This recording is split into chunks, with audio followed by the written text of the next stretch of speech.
요한복음 10장 11절에서 16절까지 말씀입니다. 나는 선한 목자라. 선한 목자는 양들을 위하여 목숨을 버리거니와 삭구는 목자가 아니요 양도 제 양이 아니라 이리가 오는 것을 보면 양을 버리고 달아나나니 이리가 양을 물어가고 또 해치느니라. 달아나는 것은 그가 삭구인 까닭에 양을 돌보지 아니함이나 나는 선한 목자라. 나는 내 양을 알고 양도 나를 아는 것이 아버지께서 나를 아시고 내가 아버지를 아는 것 같으니 나는 양을 위하여 목숨을 버리노라. 또 이 우리에 들지 아니한 다른 양들이 내게 있어 내가 인도하여 터이니 그들도 내 음성을 듣고 한 무리가 되어 한 목자에게 있으리라. 아멘. 아멘. 제목이 선한 목자이신 예수 그리스도라는 제목으로 정리하고 있는데요. 이제 주석부터 하면 본문을 읽을 때 고려해야 할 세 가지를 정리해주고 있습니다. 첫 번째, 더 큰 수사 단락인 요한복음 9장 1절부터 10장 42절에 이 본문이 속해 있다. 그리고 그 안에서 바리새인과 예수를 견주어서 누가 참된 목자인가라는 눈으로 볼 필요가 있다라고 얘기하고요. 두 번째는 그리스도론과 구원론을 강화하고 예수 순환을 예고하는 그런 눈으로 봐야 된다. 세 번째는 요한 공동체가 경험했던 외부의 실제적인 위협을 암시한다라는 측면에서 이 본문을 읽어야 된다라고 정리해주고 있습니다. 그러면서 이제 한두 절씩 주석을 달고 있는데요. 에고에임이 우리가 워낙 많이 들었던 말이죠. 나는 뭐뭐다 라는 그런 구도에서 이번 본문은 예수님이 나는 선한 목자다. 그렇다면 예수가 선한 목자인 두 가지 이유. 첫 번째, 양들을 위해 목숨을 기꺼이 버리기 때문이다. 10장 11절과 15절에 나와 있다고 합니다. 그 다음에 양들을 알기 때문에 이 두 가지 이유를 얘기하고 있습니다. 이 오타가 10장 11절인데 제가 1절로 해놨네요. 10장 12절과 13절 선한 목자와 대비되는 삭군을 말씀하고 있습니다. 이 삭군은 우리가 알듯이 바리새인들을 가리키고 있지 않은가. 이 바리새인들은 소경보다 영적으로 더 눈이 멀어 있는 사람들이다. 9장 39절 40절을 갖고 말씀하고 있습니다. 그 다음에 양들이 받는 위협이 있는데 도둑, 강도, 낯선 사람, 이리 이런 위협은 외부로부터 오는 위협인데 아마 요한 공동체가 이러한 위협 가운데 있었다는 것을 말씀하고 있다고 주석하고 있습니다. 그 다음에 10장 14절과 15절 예수가 선한 목자인 두 번째 이유를 앞에서 이제 두 가지 이유를 얘기했죠. 두 번째 이유를 말씀하고 있는데 양들을 알고 선한 목자는 양들을 잘 알고 있고 또 양들도 그 목자를 알고 있기 때문에 선한 목자다. 이 안다라는 말은 어떤 상호 친밀성을 얘기한다는 거죠. 목자는 양들 이름 하나하나를 불러서 이끌고 있고 양들은 그 목소리를 듣고 안다. 그리고 이 친밀성은 출애굽 사건과 이어지지 않는가 이렇게 주석하고 있습니다. 하나님께서 이스라엘 백성들 한 사람 한 사람을 불러서 이끌어 주시고 또 이스라엘 백성들은 그분이 우리가 믿는 여호와 하나님이라고 믿고 알게 하는 그런 것과 이렇게 견주어서 주석을 달았고요. 10장 16절은 좀 까다로운 구절인데 왜냐하면 다른 양들이 이게 누구냐 이게 뚜렷하지 않다는 거죠. 예바 강단에서는 아마도 다른 양들은 이방인을 가리키고 있는 것 같다라고 주석하고 있습니다. 설교를 위한 제언은 6가지로 나눴는데 첫 번째 목자와 양은 이 다양한 고대 문헌에서 사용된 은유다. 그래서 여러 고대 문헌을 참조하면 좋은데 우리 구약 성경에도 에스겔 34장과 스가랴 9장부터 14장, 시편 23장을 함께 읽으면서 이 목자 양의 은유를 깊이 생각해보자 라고 했고요. 두 번째는 그리스도론과 구원론을 담고 있는 구절들, 요한복음 18장, 19장을 함께 읽어보면 좋겠다. 세 번째는 예수와 바리새인 사이를 더 깊이 있게 견주어서 보자. 바리새인이라고 다 나쁜 사람은 아니잖아요. 그런 의미에서.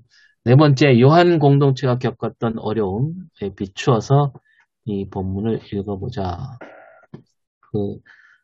교회 바깥으로부터 오는 어려움, 또 이런 어려움들을 비추어서 이 본문을 읽으면 되지 않을까. 다섯 번째, 예수와 양의 관계, 상호적 암과 친밀성인데 이것은 또 예수와 아버지 관계로 이어지고 또 적용 부분에서 예수와 그리스도인 관계로 유비될 수 있다라고 하면서 여섯 번째는 구원은 한 민족이나 한 집단에 한정되어 있지 않다. 그러니까 아까 16절에 나온 그 말씀에 비추어서 구원은 열려 있다라는 그런 측면에서 설교를 준비하면 좋겠다고 예배와 강단은 제언하고 있습니다. 뒤에 나온 설교가 있는데요. 김영근 목사님이 하신 설교인데 먼저 이제 하나님에 대해서 하나님은 잃은 양을 찾아낼 때까지 찾으신 하나님이다. 그 하나님의 뜻을 그대로 갖고 오신 분이 바로 예수님이고 따라서 예수님이 선한 목자다라고 하면서 예수님이 선한 목자라고 일컫는 이유를 이제 두 가지로 나누어서 설교를 하고 있습니다. 뭐 앞에서 우리가 주석했지만 선한 목자인 이유는 양들을 위해서 목숨을 버릴 수 있는 분이기 때문에 선한 목자고 또 양을 잘 아시고 또 양도 목자를 알기 때문에 예수님은 선한 목자다. 그래서 결론으로 우리도 목자의 심정으로 세상을 섬겨야 되지 않겠느냐. 잃어버린 양이 이 세상에 많이 있다. 뭐 난민의 예를 들더라고요. 난민들. 그런 사람들을 우리가 잘 돌봐야 된다. 그리고 코로나 이후 생명의 길을 묻는 이들, 코로나 이후에 어떻게 살아야 되는가 묻는 이들에게 우리가 생명의 길을 여는 선한 목자로서 살아가는 그리스도인이 되어야 한다. 라고 결론을 맺고 있습니다. 예. 그리고 이제 제가 함께 생각해 볼 문제를 적어봤는데 세 가지로 오늘 우리 시대 우리 목사들은 정말 선한 목자인가 한번 돌아봐야 될 것 같습니다. 사꾼과 선한 목자 그 차이는 무엇인가? 그 다음에 두 번째로 교인들을 양으로 기르는 목회 이거 정말 괜찮은가? 아까 그 설교에서도 그리스도인들이 목자가 되어야 된다는 그런 약간 뉘앙스로 결론을 맺고 있는데 우리 교회는 자꾸 교인들을 좀 양으로만 자꾸 이렇게 생각하고 기르고 있는 그런 목회여서 교인들이 이렇게 성장하지 못한 성숙한 그리스도인으로 이끌지 못하는 그런 걸 많이 보기 때문에 이런 질문을 던져보았습니다.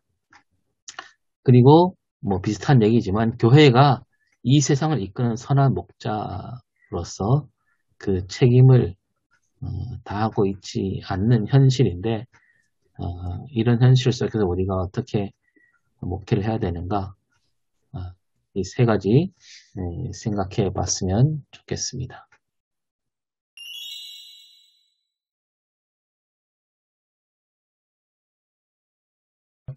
근데 저는 좀 오 목사님이 잠깐 언급하시기도 하셨지만 예수님이 나는 선한 목자다 하셨던 그 부분 이게 오늘 우리 목회자들 입장에서 어떻게 받아들이고 어떻게 실천해야 될지 그게 좀 더 고민이 될 것 같습니다. 지금 목회자 이중직 이야기도 많이 나오고 이 부분도 사실은 목회자의 생존 뭐 이런 문제하고도 맞물려 있기도 하고요. 그런 가운데서 예수님이 하셨던 이 말씀, 사실은 결국 예수님께서는 자기의 죽음을 암시하는 거지 않습니까?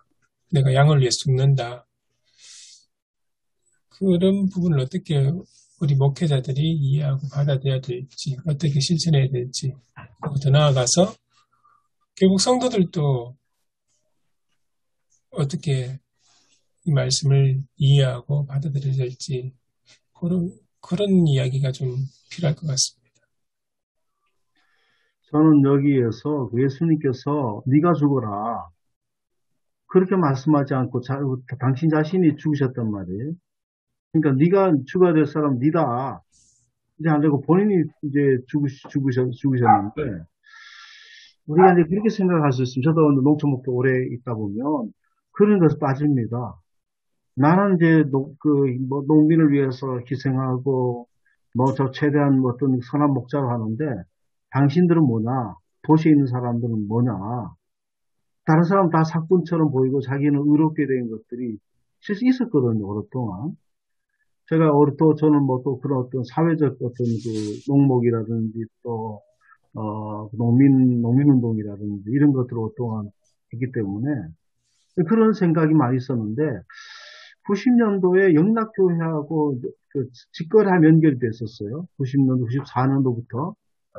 그렇게 하면서 그 안에를 조금씩 들여보기 시작했습니다. 대형교회. 그 당시만 해도 대형교회 상징이었는데, 메가처치 상징이었는데, 들어가면서 보면서, 물론 대형교회라서 굉장히 여러 가지로 그런 것도 있지만, 오히려 그 속에 신실한 사람들이 많다는 것을 제가 발견하고, 함부로 우리가 정죄하거나 하지 않아야 되겠다. 오히려 도시 목회, 저 같은 경우는 그렇게 도시 목회 하는 사람은 그 목회를 그렇게 나의 시각으로 그렇게 할 것이 아니고 그 사람은 우리가 그 자리에 있으면 그렇게 하지 않으면 목회가 안 되거든요. 보수되면. 그래서 그때 도시 목회는 목회대로 또 소중하고 농촌 목회는 농촌 목회도 소중하고 각자가 우리가 목회 소중하다. 그 성도들이 우리가 보통 나의 밑에 있는 시각으로 그걸 바라볼 것이 아니라 다양하지만 다 소중하게 역할을 한다. 그렇게 생각이 좀 이렇게 많이 바뀌어졌습니다. 저희 한 20년 동안 했거든요.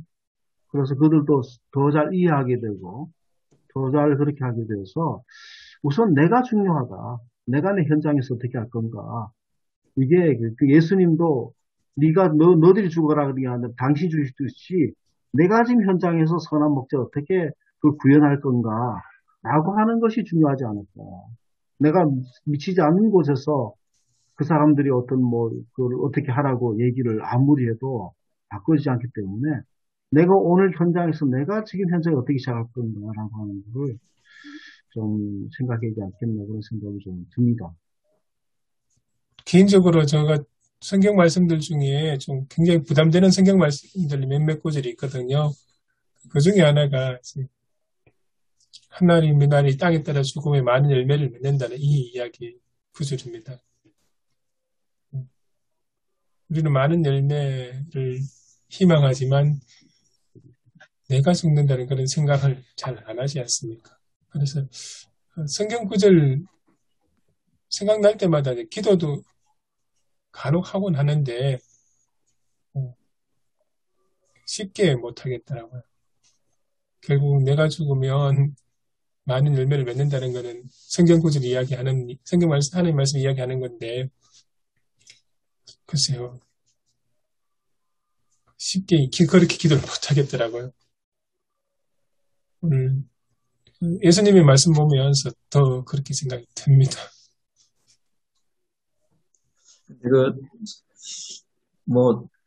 또 너무 현실적이지 않고 또 본질적인 얘기만 하는 것 같은데요. 결국 우리 기독교의 진리는 죽는 데 있잖아요. 생즉 사라 그러고 사즉 생이라고 그러고 꽃이 피었다가 씨가 되어서 떨어져야 또 다음에 또 피고 그래서 뭐 꽃이 지는 것도 사명이고 져야만 또 꽃이 피고 이러는데 이게 그 죽음에 대한 뭐 철저한 어떤 그 이해, 성경적인 이해. 우리는 그냥 뭐 죽는 걸 두려워하니까, 잃어버리는 걸 두려워하니까 자꾸 이제 움켜쥐고 이러는데 그런 부분에 대한 정리가 좀 돼야 되지 않겠나 싶어요. 아까 그 뭐가 목적이고 수단이냐, 뭐 내 밥벌이 하는 게 그게 목적인가. 그래서 이제 그 선한 목자는 양이 목적이잖아요. 양이 목적이고 그거야말로 정말 이해하지 않고 계산하지 않고 따지지 않고 몸이 먼저 가는 사랑이거든요. 근데 자기 몸을 던지는 게 그게 뭐 누가 보든지 뭐 그게 자기에게 유불리를 떠나서 그 몸이 그렇게 반응을 하는 거예요. 본능적으로. 이게 이제 몸이 그렇게 반응한다는 거는 뇌내가 그 손상이 돼도 그 기억력의 기능이 없어져도 몸은 한다는 거예요. 그게 무서운 거죠. 그러니까 우리 교육이라는 게 몸이 기억하도록 만드는 게 굉장히 중요하거든요. 몸이 기억한다는 말은 어마어마한 훈련인 거예요. 계속 그렇게 계속 훈련을 하는 거죠. 그리고 뇌 기능이 정지가 돼도 그 실험을 해보니까 뇌과학자들이 몸이 그냥 기억을 하고 이제 반응을 한다는 거거든요. 그래서 이 선한 목자는 뭐 결국은 하나님의 사랑도 얘기가 되겠지만은 우리가 죽음에 대한 어떤 성경적인 이해. 그래서 이게 죽는 게 우리는 사는 거다. 우리는 잃어버리는 게 그게 얻는 거다. 눈에 보이는 게 전부가 아니고 우리는 보이지 않는 말씀대로 되는 그런 우리는 세상을 우리는 꿈꾼다.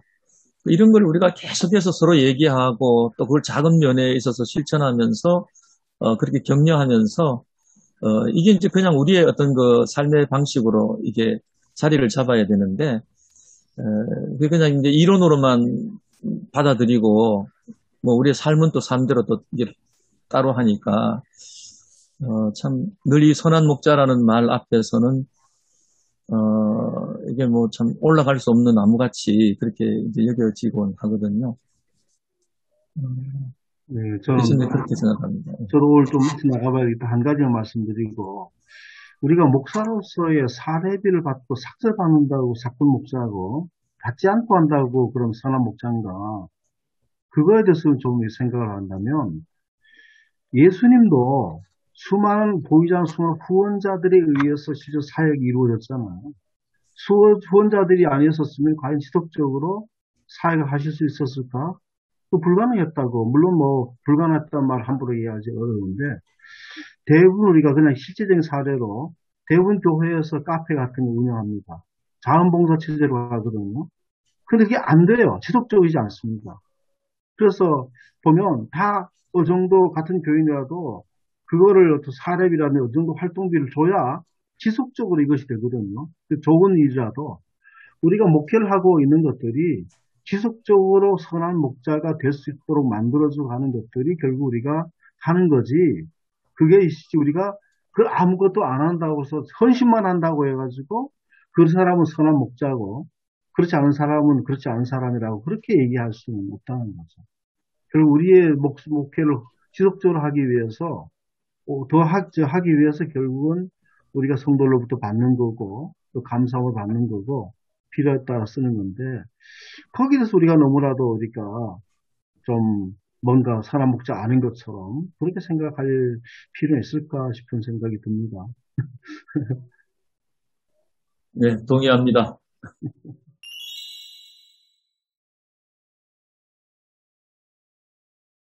예, 제가 이제 이런 질문을 한 거는 저를 돌아보면서 이 본문을 보면서 저도 좀 사꾼 기질이 많다라는 생각을 해보았습니다. 왜냐하면 어떤 의미냐면 제가 이제 학부 때 기독교 교육을 전공했거든요. 그래서 한국교회 교육에 대해서 고민도 많이 하고, 그런 이제 교육에 대해서 꿈을 갖고 있었는데, 신대원 졸업하고, 신대원고 졸업하면서, 대부분 선배들이 갔던 길처럼 교육에 끝까지 올인하지 않고, 이제 교구 목사가 되고, 결국은 담임이 되려고 하는, 그런 길로 왔거든요. 근데 그게 참 저는 늘 마음에 짐으로 남습니다. 그러니까 우리 한국교회 교육이 사실 실패했잖아요. 지금 뭐 한국교회 현실 보면 뭐 몇천 명 되는 교회도 교회학교 가보면 교인 자녀들도 다 안 나오고 있는 현실이잖아요. 뭐 코로나 이전이라 할지라도. 이거 교육에 대해서 너무 한국교회가 너무 이렇게 좀 곁다리로 생각했고, 근데 그거는 기독교육을 전공한 우리들 책임이다. 왜냐하면 전공을 했으면 끝까지 교육에 몸을 담아야 된다. 그러니까 내가 파트로 남아 있을지라도 내 생활이 어려울지라도 교육에 올인을 했어야 되지 않는가. 이제 저는 그 탱크 목사 홍민기 목사님 보고 되게 반성을 많이 했는데 다른 교단이지만 그분은 물론 중간에 이제 호산나 교회 담임도 하긴 했지만 그 자기 전 재산을 다 털어서 뭐 재산도 없었지만 하여튼 그 어려움을 다 몸으로 견디면서 끝까지 그 교육에 헌신했거든요. 청소년들 사역을 했거든요. 그러니까 늘 주머니가 텅텅 비는 마이너스 통장에. 근데 그런 헌신이 없었다는 거죠. 우리 교육 전공자들이. 그러니까 한국교회 교육이 이게 뭐 저는 나락으로 떨어졌다고 생각합니다. 그래서 사실 한국교회 그 뭐 도시에 있는 교육전사 제도가 얼마나 이게 말하자면 후한무치죠. 그 의사로 치면 그 지금 공부하고 있는 의사 뭐 1학년, 2학년들한테 소아과 원장을 맡기는 격이잖아요. 이건 사실 있을 수 없는 일이라고 저는 생각하거든요. 그래서 교회학교 어린아이들 맞더라도 정말 제대로 공부 다 하고 목사 안수 받고 그런 다음에 교회학교 아이들을 맡아야지. 근데 그런 시스템이 안 돼 있고 또 그 하는 사람들도 먹고 살아야 되니까 먹고 살려고 하는 게 사꾼 아닙니까? 먹고 살아야 되니까 어쩔 수 없이 교육에 몸담지 못하고 교구로 나가고 결국 담임으로 가야 되는 저 자신을 볼 때 제가 바로 사꾼이 아닌가 그런 생각을 해보았습니다. 너무 무겁네요. 기독교 그 교육에 관해서 물론 전공을 또 확보해 하셨지만 어떻게 기독교 교육을 어떻게 이루어지냐라고 하는 생각의 어떤 그 차이들이 조금 있는 것 같습니다. 권 목사님도 기독교 교육 자기 뭐죠? 대학원을 했는데 이번에 저는 그 한 가지 얘기도 이번에 같은 보면 임직자 교육을 충분하게 시키지 못했는데 저는 임직자 교육을 이렇게 저는 보통 임직자 교육을 시간을 내서 교재를 주고 그렇게 이제 임직자 교육들을 이제 하고 저는 심지어는 신약 성경 쓰기 이런 걸 했다고 하더라고요. 전천 어디 목회자는 교육은 어떤 틀에 맞춘 채로 이루어지는 것이 아니고 그래서 저는 이번에 같은 경우는 그런 시간들을 많이 못했는데 그냥 당위원들하고 식사하면서 또 제가 이번에 같은 경우는 그냥 있는 자리에서 서로가 소통하고 이야기하는 걸로 자연스럽게 교육할 수 있는 걸로 그렇게 이번에 좀 한번 시도를 해봤습니다. 꼭 무슨 프로그램을 만들어가지고 하는 것이 아니고 전체가 어디가 목회한다고 해서 기독교육 자체가 이루어지지 않은 건 아니고 전체가 이렇게 우리가 하는 것 자체가 우리 교육 현장이 아닐건가. 또, 그 부분만 딱 떼어서 본다면, 청소년이라든지 딱 떼어서 보면 그렇게 하셨지만, 목회 자체가, 교육 자체가 동반되지 않으면 어려운 상황이니까, 우리가 목회만 한다고 해서 그게 교육이 아니다. 이렇게 얘기하기는 좀 그렇지 않겠나 싶고요. 저도 이제 옛날에 신대원에 부전공이 기독교육이 있었습니다.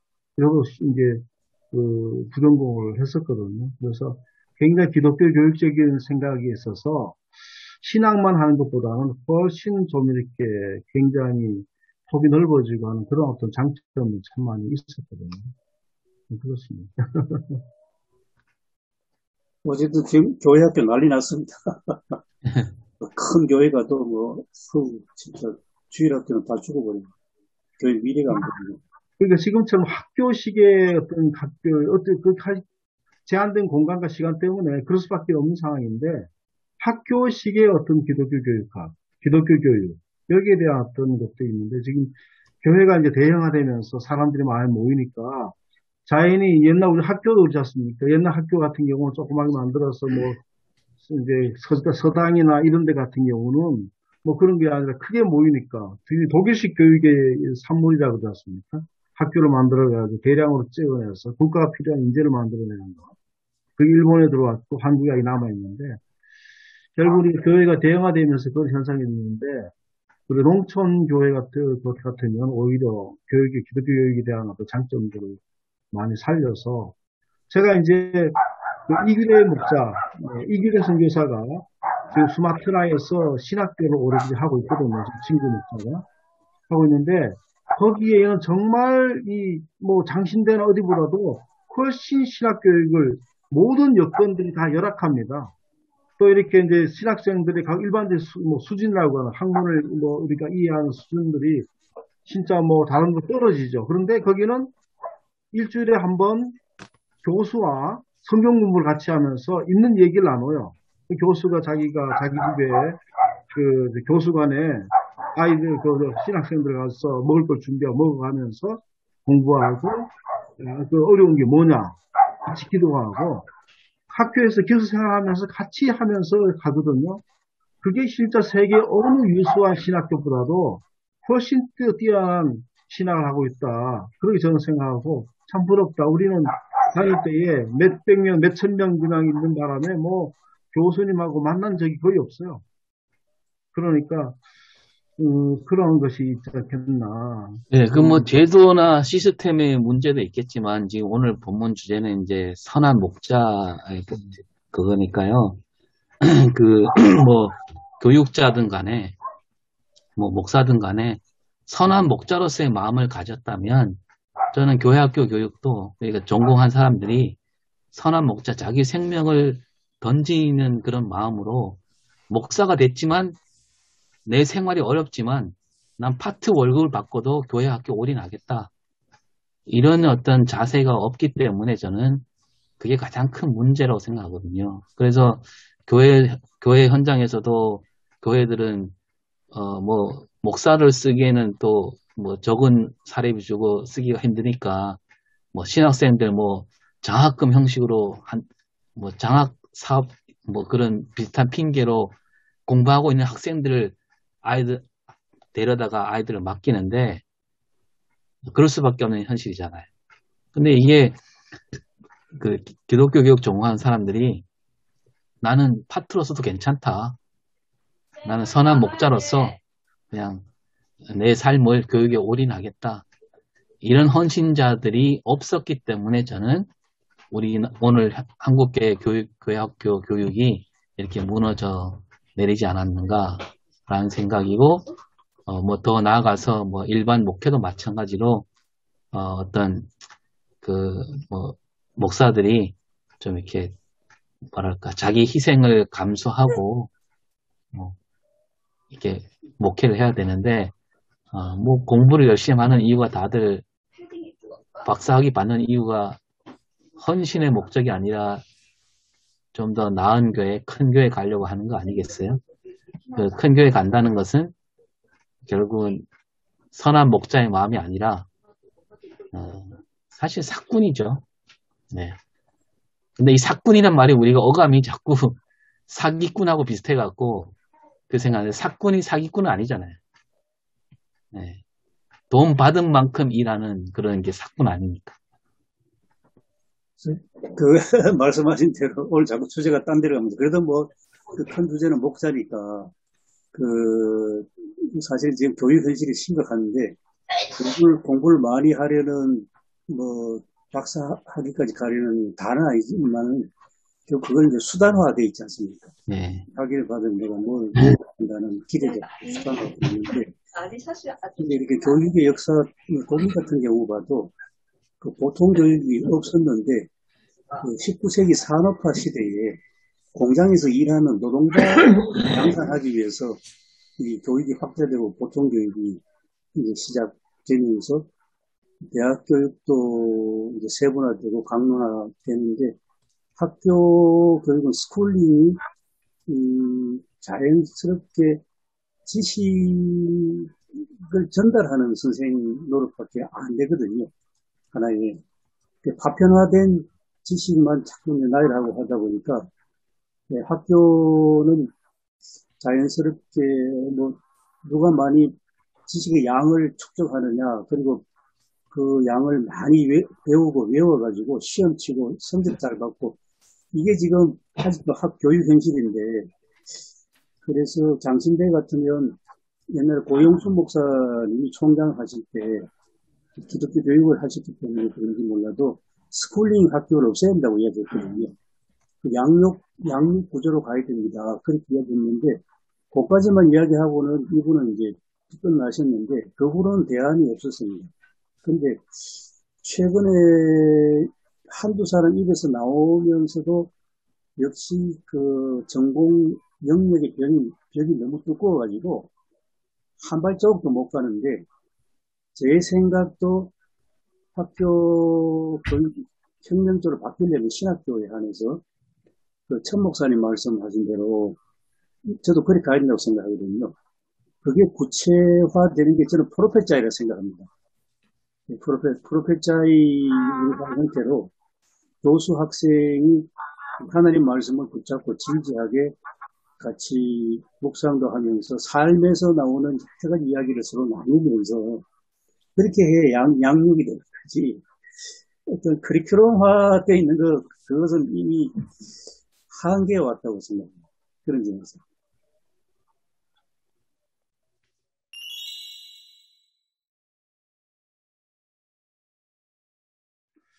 오늘 여러 가지 또 토론도 좀 해야 되겠지만, 이번 주에 보통 일반적으로 물론 추수감사주의를 일찍 또 하는 분도 있지만, 이제 저도 이제 11월 초에 늘 그 옛날에 있었던 교회를 했었거든요. 여기에서 이제 11월 셋째 주에 하니까, 당장 20일 날 추수감사주 설교를 해야 된단 말이에요.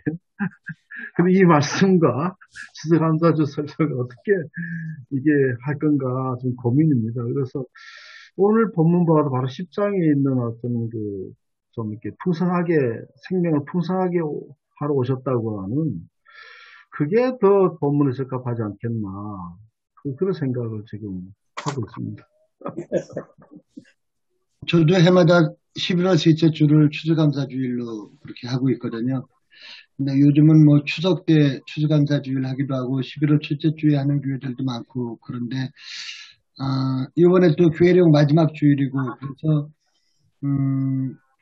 한 해 동안 우리를 인도해 주시고 보호해 주시고 우리는 또 농촌 지역이니까 모든 그 곡식들을 거두게 해주신 그 하나님의 사랑, 우리를 이렇게 선한 목자로 이렇게 인도해 주신 그런 하나님의 은혜, 여기에 초점을 맞추려고 합니다. 오늘 이 부분 가지고 제가 몇 가지 말씀드리고 싶은 거는 추수감사절 주일로 지킬 것이냐, 교회력의 마지막 주일로 왕이신 그리스도 주일로 지킬 것인가를 아마 일단 결정을 해야 될 것 같아요. 제 생각에는 교회력 마지막 주일이 굉장히 중요한 주일이거든요. 왕이신 그리스도 주일이거든. 왕이신 그리스도 주일로서 오늘 본문은 하나님 나라 비유, 선하신 목자 예수 비유는 아주 적절한 비유이고 왕이신 그리스도 주일에 아주 적합한 그런 본문으로 생각되어져요. 이 하나님 나라 이 루터는 하나님 나라를 하나님이 임금이 되셔서 다스리는 나라로 그렇게 하나님 나라를 얘기하잖아요. 예, 이것도 똑인 말을 해서 죄송합니다만 케니스 헤어샤프트 코테스 하나님이 임금이 되셔서 주권 행사하는 나라 그 나라가 하나님 나라란 말이에요. 그런 의미에서 여기 예수 그리스도가 만왕의 왕으로서 모든 제3의 권위를 가진 왕들을 지배하시고 또 예수 그리스도는 어둠의 세력을 이기시고 또 악의 세력을 이기시고 권세 잡은 자를 이기신 그래서 승리하신 죽음을 이기시고 부활하신 왕으로서 모든 세계를 지배하시는 그런 의미에서 이 본문을 가지고 우리가 교회력 마지막 주일로서 본문을 삼는다면 아주 적절한 본문이라고 생각되어집니다. 오늘 본문이 예. 참 어려운 것 같습니다. 예. 지금 이렇게 예배 강단 보면 왕이신 그리스도 주일이고 동시에 추수감사주일인데 추수감사주일로 지키는 이 교회들은 이미 예고되고 별로 가야 되는데 그 본문을 가지고 추수감사주일을 설계. 근데 그 추수감사주일하고 중복이 돼서 그렇지 보통은 마지막 주일이 추수감사주일하고 중복되는 경우가 별로 없어요. 제가 포항제일교회에 부임할 때가 1987년도인데 그때 11월 10일 날 예배 강단이 창간이 되었고 추수감사주일이 11월 22일이었습니다. 그리고 제가 부임한 날이 바로 추수감사절 11월 22일 날 부임했고 대림절 첫째 주일이 11월 29일이었습니다. 그러니까 그때도 사실은 중복이 됐습니다. 그럼에도 불구하고 저 포항지역의 목회는 교회력으로 신년과 같이 출발을 했다. 이제 그렇게 보통 얘기를 했습니다만은 지금 한국 교회가 추수감사주일을 벌써 셋째 주일로 지키지 않는 교회가 너무 많아요. 제가 나가는 상가리 교회도 벌써 지난주에 추수감사주일을 지켰거든요. 그런 의미에서 신학적으로 얘기하면은 마지막 주일로 교회력 마지막 주일로 왕이신 그리스도 주일을 지키는 것이 우리 하나님 나라 비유 마지막 13번째하고 참 통한다고 생각되어서 저 개인적으로 그렇게 권면하고 싶습니다. 교회 오는 주일이 마지막 주일인데 마지막을 정말 우리가 반성하면서 하나님 나라를 설교하면서 마지막으로 결론적으로 잘 정리해서 선한 목자이신 왕이신 예수 그리스도가 바로 나의 주인이고 우리 교회의 주인이고 이 나라 이 백성들의 주인이고 온 세계의 임금으로 다스리는 그런 왕이라는 그런 의미에서 교회력 마지막 주일을 지키는 것이 참 좋지 않겠나 그렇게 생각되었습니다.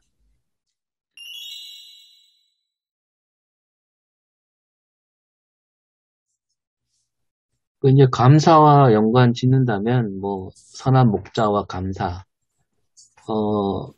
주님이 우리에게 선한 목자가 되어 주신 한 해 동안 그 은혜에 감사하고 그 감사가 말로 그치는 것이 아니라 우리도 세상 사람들의 선한 목자가 되어주는 그런 삶을 사는 게 그게 보답이 아닌가. 그런 식으로 좀 좋은 주제가 네. 말을 좀 더 이어가면 그 15절에 선한 목자가 되신 주님께 감사한다는데 감사의 내용은 15절에 양을 위하여 목숨을 버리신 선한 목자. 예, 거기에 초점이 가지니까 싶습니다.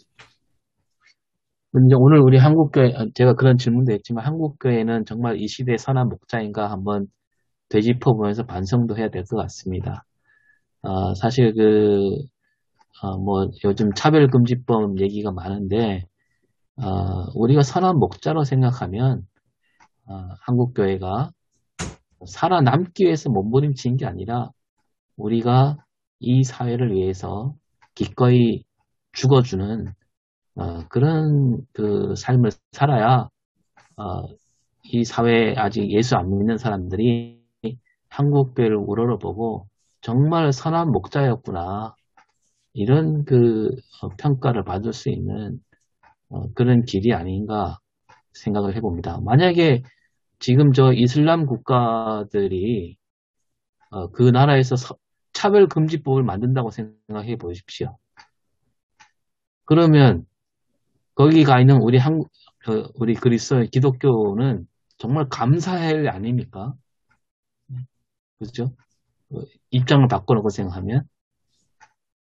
그러니까 오 목사님 말씀하신 게 본문 16절에 딱 예. 나오거든요. 예. 뭐 딱 구절 그대로입니다. 우리에 들지 아니한 예. 다른 양들이 내게 있어 내가 인도하여야 할 터이니 그들 예.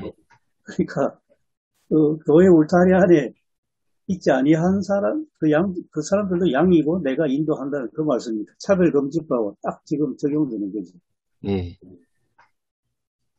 예수님은 한 번도 손해를 안 보려고 하신 적이 없으셨잖아요. 근데 지금 우리 한국교회는 너무 피해의식에 사로잡혀 있어서 우리는 손해를 봤다라고 생각을 하니까 우리가 선제적으로 오히려 먼저 정부에서 뭐 이렇게 뭐 제재를 하거나 통제하기 전에 우리가 스스로 사회를 위해서 이런 감염 예방을 위해서 자체적으로 먼저 더 앞서서 행동을 했으면 뭐 집회나 이런 것도 우리가 자제하고 이런 추세를 보면서 이렇게 좀 우리가 조심하고 근신하고 이렇게 했으면 우리는 엄청 칭찬을 받았을 거란 말이에요.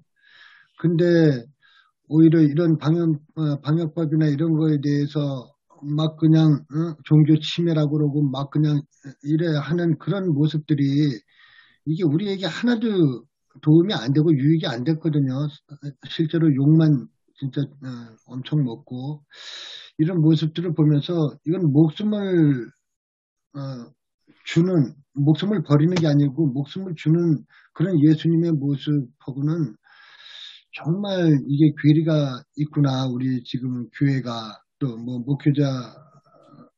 목회자가 뭐 꼭 그런지 어쩐지는 모르겠습니다만 그런 모습으로 이렇게 교회가 비춰지는 것에 대해서 진짜 우리 성도들뿐 아니라 세상 사람들이 봤을 때도 야 교회는 진짜 선하신 목자 같은 그런 그리스도 그분이 계시는 곳이구나 하는 것을 그분들이 느낄 수 있도록 선한 목자의 이미지를 우리가 보여줘야 되는데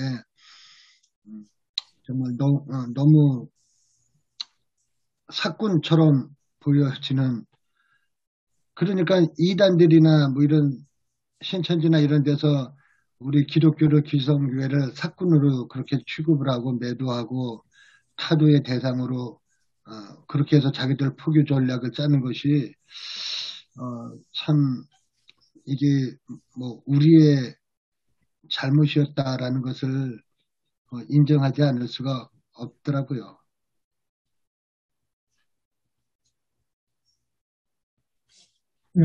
오늘 이 본문에 보면 나는 양을 알고 양도 나를 안다라는 부분 구절 있지 않습니까? 상호 친밀성이라고 주석을 하셨는데 이 부분은 어떻게 설교를 적용하면 좋을까요? 예, 이 부분은 우리 그 설교하기 위해서는 굉장히 중요한 테마입니다. 주제입니다. 지난번에 제가 설교의 제일 청중이 하나님이라고 그랬잖아요. 그 다음에 올해는 또 참 재밌는 얘기를 합니다. 청중이 제2의 본문이라고 그랬어요. 청중이 제2본문이다. 무슨 얘기냐면은 제1본문인 하나님 말씀을 우리가 설교하기 위해서 사타치 주석하고 해석하고 깊이 들어가서 살피잖아요. 마찬가지로 청중이 제2본문이라고 그럴 때에 그 청중의 상황이 무엇인가를 들어가서 청중에 밑착이 되어서 그들이 가지고 있는 고통과 그들이 가지고 있는 아픔과 그들이 가지고 있는 절망이 무엇인지를 그들이 기대하고 있는 것이 무엇인가를 낱낱이 살펴보는 일. 그게 청중을 아는 일이거든요. 그러니까 그들의 고통에 동참하는 일. 소위 말하는 동정 컴패션. 예. 그들의 고통에 함께하는, 고통을 분담하는 그런 의미에서 청중을 알고 그래야만 그 청중을 위해서 목숨을 버릴 수 있는 그런 목자가 된다는 그런 의미에서 순서를 바꿨으면 좋겠어요. 먼저 청중을 알고 양을 알고 그리고 양들을 위해서 목숨을 버리는 선한 목자. 이렇게 순서를 바꾸어서 본문을 이끌어 나가면 좋겠다라는 생각이 드네요.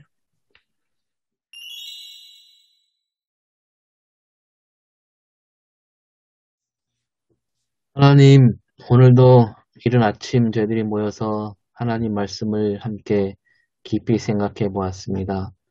오늘 우리가 주신 말씀, 주님께서 우리에게 선한 목자가 되어주셨던 그 말씀을 마음에 담고 또 우리 교우들을 우리가 선한 목자로서 설 수 있도록 도와주시옵시고 우리 한국교회가 이 사회에 선한 목자로서 그 책임을 잘 감당하리라 그런 마음가짐으로 또 말씀을 잘 준비할 수 있도록 인도하여 주시옵소서. 아멘. 감사드리며 예수님 이름으로 기도드립니다. 아멘. 예.